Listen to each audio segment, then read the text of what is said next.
And I open the floor for questions. Catherine. We have a couple that came in, and I want to start with one from Don, and I love this question. Is there anything astrologically involved in the new norm? Or Mother Earth recreating a reconnection, a reaction to the industrial pollution and overmining, overfishing on the planet? So I thought we'd start with that one, Mynoo. Yes. Everything has an impact. Everything is an energetic imprint. Everything is also a vibration. So, however, giving our power away to astrology or anything at all, outside of us, depletes what we are able to create and co-create. When this particular year, 2020, was written about, in those ancient times, there was something astrological about it. However, what was more present for those that prophesied about this particular year, it was a seeing that they were doing. What was not anticipated was that the earth would have shifted its axis to the extent that it has. There was a prediction about it shifting its axis, so that was expected. The extent of what occurred was not anticipated. Just that physiological shift that has taken place has actually changed the planetary impact, the planetary positions and how they impact us. So just having a pure astrological reason for why this is occurring, for me, when I tune in, that's not the case. What I also would like to say is, in addition to the planetary positions, what has been activated this year has been the might of each of the elements. Fire, air, earth, and water. So fire has been anchored on this planet in its full might. Fire as an element has existed. Of course it has existed. We've all played with it, worked with it, all sorts of stuff.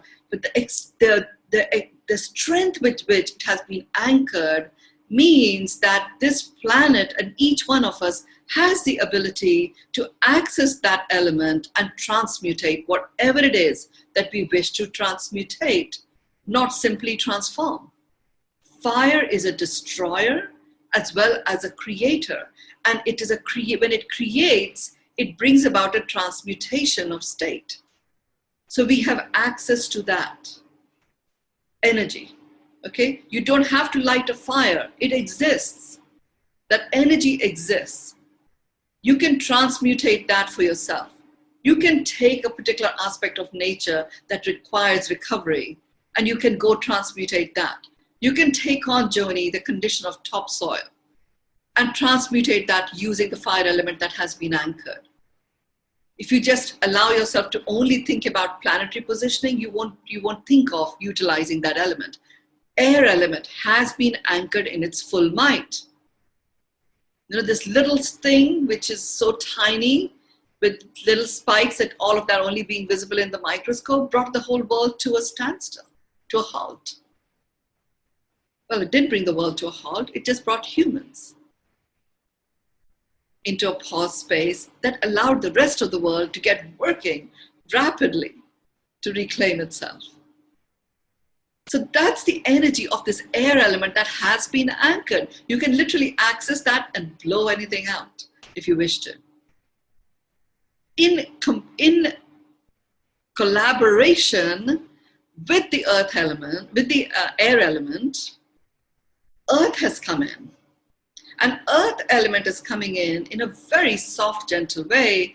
Like some of you heard me on our first or second call where I said, each one of you has got your red button. You can press it if you wish to get rid of anything and the earth opens up and receives it, right? The combination of fire, transmutation, air, blowing that which no longer serves and bringing about an amplification effect, and the earth all of these three together have been amplified by the anchoring of the pandemic energy force on this planet. Pandemic energy force enables whatever it is that you wish to go viral will go viral. And we know that the divine has hijacked the plan of fear, command, and control. So when you have fear, command, and control, it's coming from a space of survival. There's already a death of survival. So if they try to amplify and go viral on anything, okay, that's fine. Death of survival, that'll be gone pretty quickly.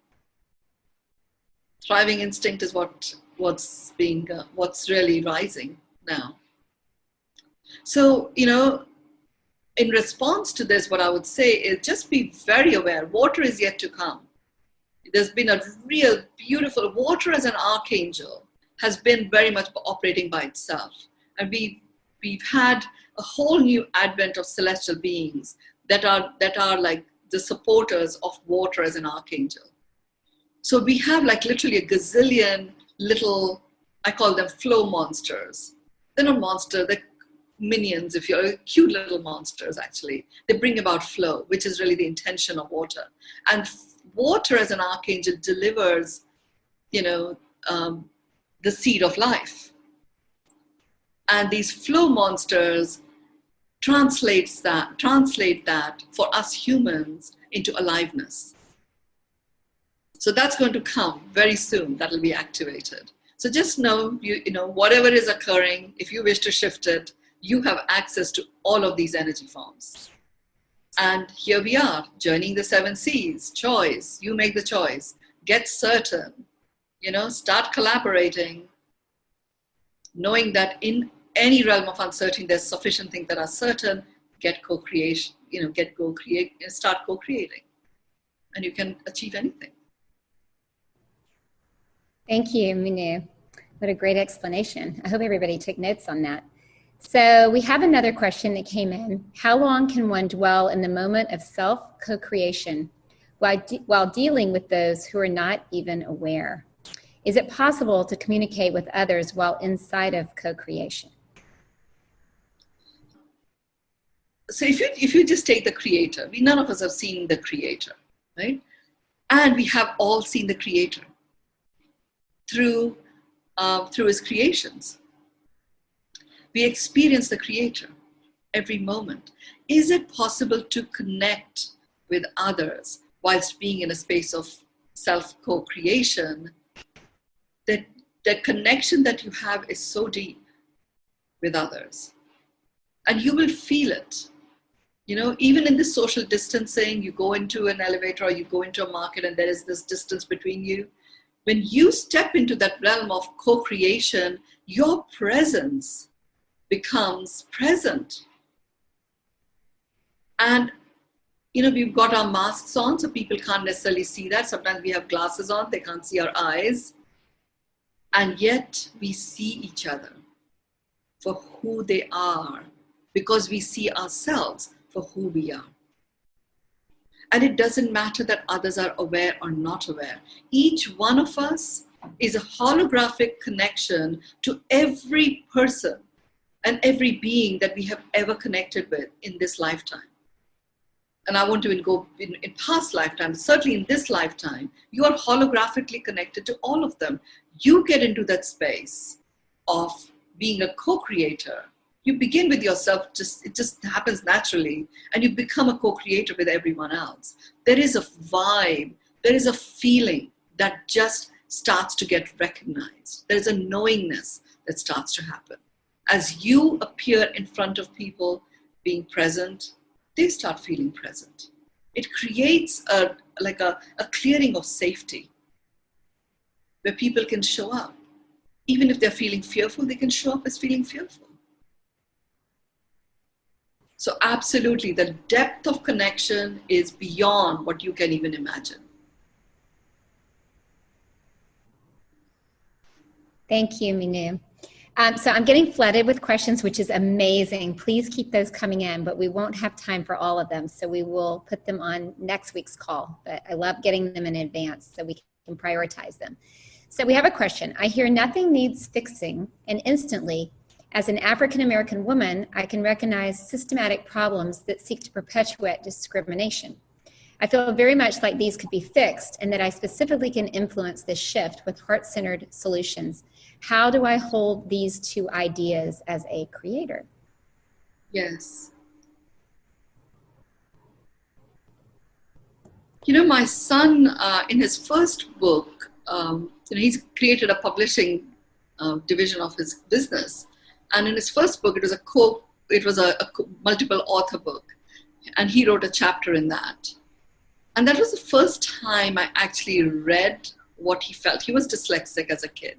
I'm an Indian mother. Nothing can be wrong with my child. You know, he's just like perfect. So when his head teacher used to say, you know, he could do with special needs. For me, it was like, what the hell is he talking about? Nothing's, you know, my son is just absolutely perfect. He does not need special needs. So, you know, I just continued. I worked with him and he got very good grades. All of that occurred, right? In this chapter, for the first time, I read what it was like for him, you know? And he talked about how he would be given work in the class and these numbers would be dancing. And yet he could somehow figure out an answer from these dancing numbers and created it like a game for himself, you know? And it wrote about various such experiences. And I felt like crying that, oh my God, I really was hard on my child. But as I read on, he said that, you know, the one thing I got from my mom is she never labeled me. And maybe if I was labeled as a dyslexic, I might have approached life differently.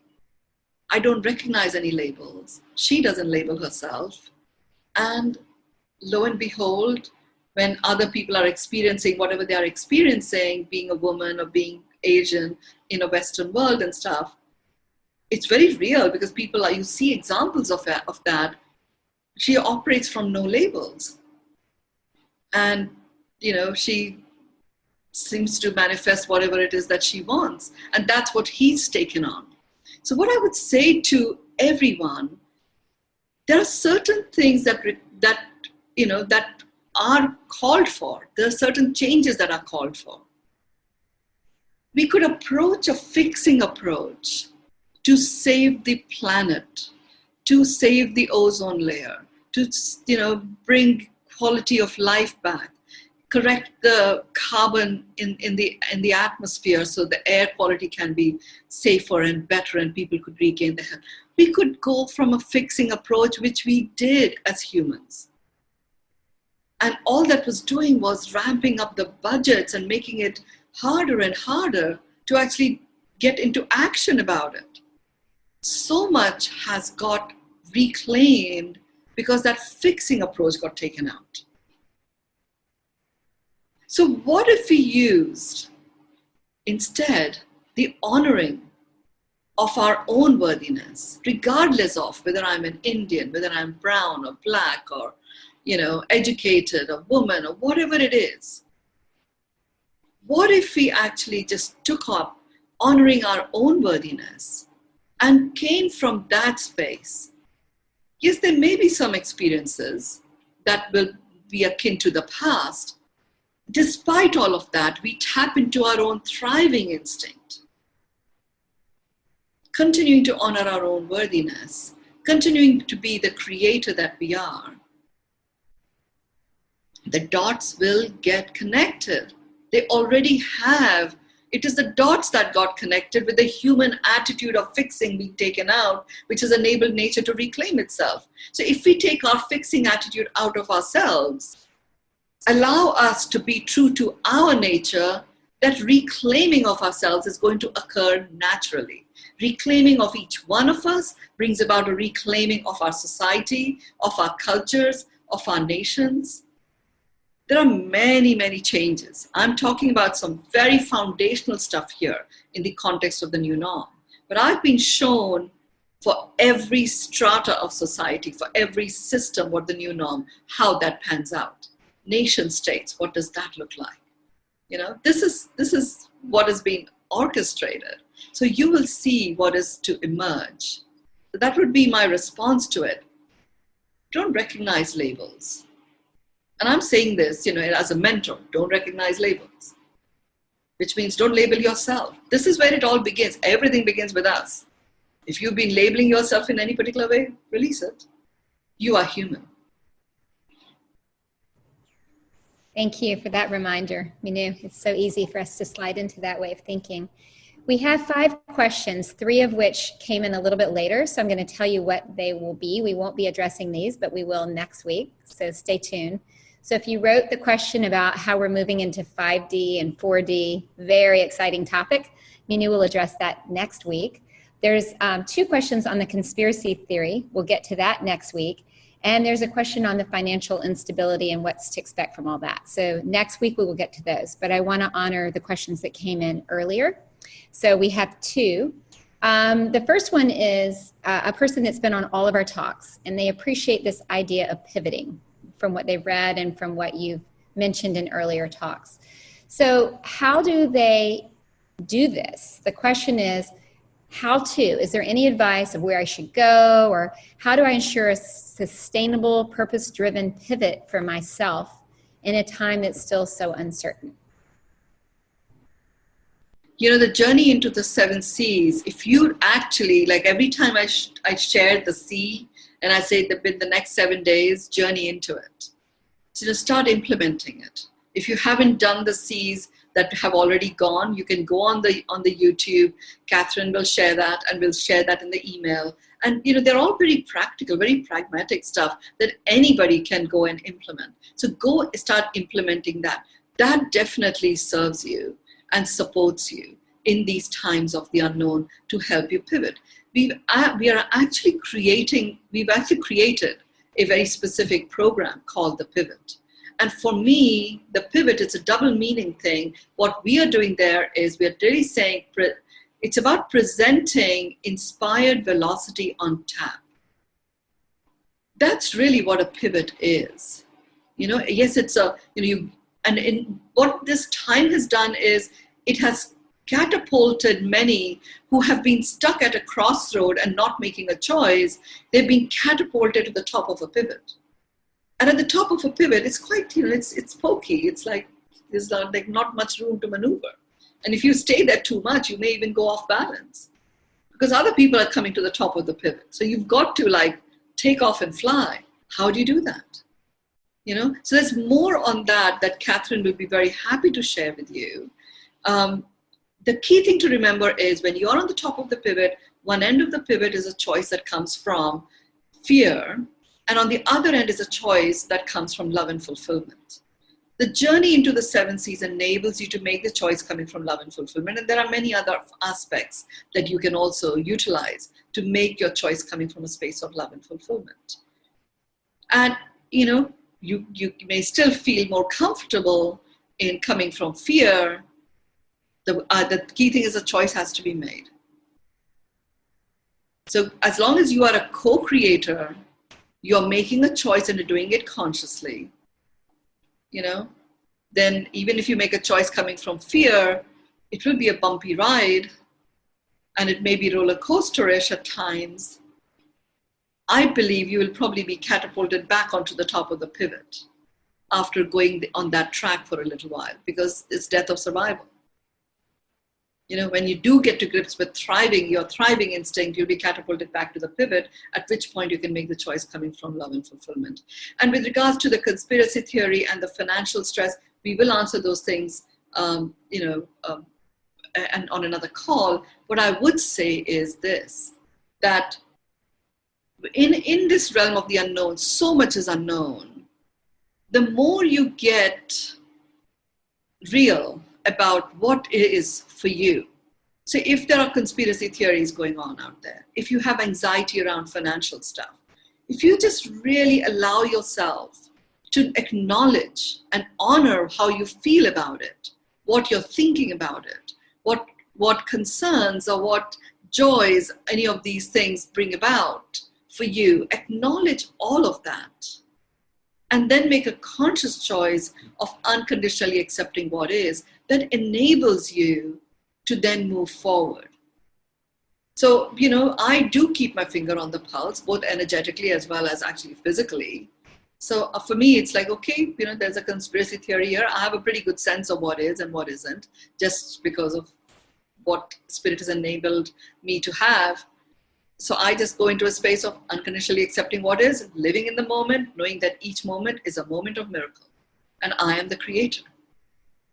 And I am a co-creator in being the creator. The joys of the creator's creation wouldn't have occurred if we weren't co-creating, enjoying the creations that the creator has made.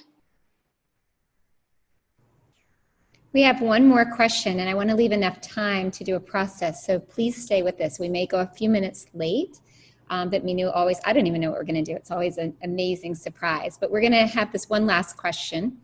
When you say moving from survival into thriving, do you mean a specific group of humans? Because it appears that millions of people are in survival. There are 150 plus million orphans worldwide, millions of humans hungry, without water, many in abusive relationships. How do we reconcile with the fact that we're not all environmental or born equally? Yes, very, very, very good question, Catherine. Each person has their journey. And, this time, right from the first session that I did say there will be many heart-rending situations that we will all be faced with. And that is, it is there. Here's what happens, since everything is a vibration, we see people who may be in abusive relationships. We see people who may be hungry, and we have so many of them here in India, daily wage workers. That's just how they work. So there's so much of that present around us. The moment we go into a space of, oh, poor thing, oh my gosh, how can I be having this when so much suffering is going on out there? Why do they have to suffer? What are you doing? You're bringing that vibration of suffering. You're bringing that vibration of your judgment. Even if it is coming from a space of love, that vibration of, like stress, anxiety, sadness, grief, hopelessness, helplessness that we may feel, we are literally lodging it and launching it one after the other like a missile into the fields of those that we feel sorry about. They don't want that. They didn't ask for that. So yes, you feel sorry, you feel upset. Literally acknowledge that. That's how you feel. Rather than rush and do a fixing action, acknowledge how you feel. Get conscious about it. Feel the feeling. Consciously, unconditionally accept what is. Step into the space of creation. Get into the realm of co-creation and collaboration. And know that you can be out there doing your role, your part. But if you don't acknowledge, if you go into just only positive incantation, you won't be able to really be in that creation mode where anything is possible. And co-creation amplifies and multiplies the anything is possible piece. Those that are suffering do not need your judgment of suffering vibration added to what they're already going through. Don't think by thinking that, by coming from a space of fixing, and making your offerings of donations, coming from that space of fixing something, actually just keeps it in place. I've said this just like this. Each one of you is going to land. It'll land over several days. It took me a few years for it to land. Because my conscious mind would go, how is that even possible? How can I not feel sorry for this? And well, you feel sorry, you're just making them feel sorrier for themselves. They can't step out, they can't be free, they can't unleash themselves. Because so much is burden of other people feeling sorry for them is being burdened and laden on into their fields. Is that what you want? Absolutely not.